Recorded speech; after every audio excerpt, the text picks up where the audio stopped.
Having wandered aimlessly for the better part of last week, the rand appears to have adopted a downward trend, and that really is triggered by the movement we're seeing on the euro-dollar front. What are you making of rand movement right now?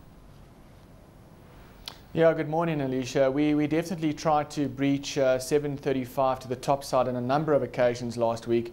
Unfortunately, the rand bears kind of ran out of steam, and as you say, we have enjoyed some broad-based rand short covering. It hasn't just been a dollar story. We've gained against a number of currencies, but against the dollar now, it looks as though we're probably on track for a retrace back to around the 705 area.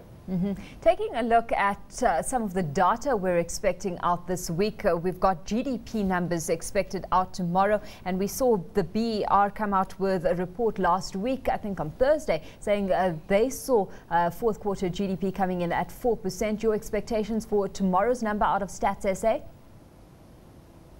Yeah, we're a little bit more bullish than the BER and the rest of the market for that matter. We're going for a 5% print, which is distinctively more bullish. And I think the reason for our bullishness is really surrounding the manufacturing sector in particular.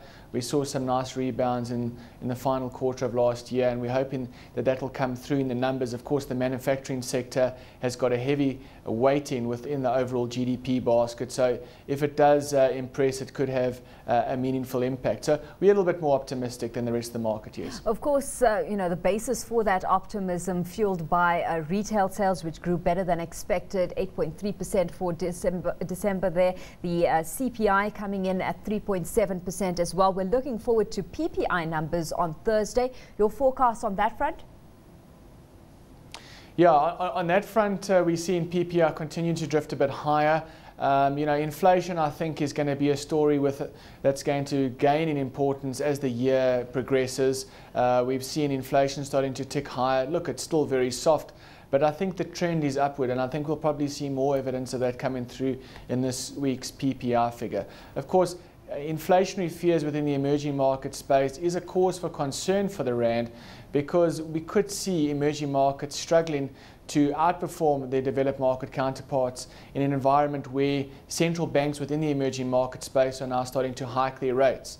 And that could put developed markets back into favour, which is something, of course, that hasn't been the case for a number of years. So that's the kind of linkages we've seen. It's not just a South African inflation story. We've got to look at emerging markets inflation in general. Michael, if you expect GDP to come at 5%, obviously, when do you guys forecast interest rates to start picking up later this year? Yeah, we still think that the Reserve Bank is going to keep rates on hold for the rest of this year. We are a bit more optimistic in growth in Q4, but then we start seeing it moderating. We don't think the consumer is out of the woods completely as yet. If we look at the inflation profile, we still see an inflation within the band throughout this year and the most part of next year. So we're only expecting our first rate hike of 50 basis points in the first quarter of 2012. Of course, we've got all eyes on the budget announcement on Wednesday, and officials, commentators saying officials are going to be facing a trade-off between fiscal restraint and then growth-driving policies there. Run us through what you'll be looking out for specifically, Michael.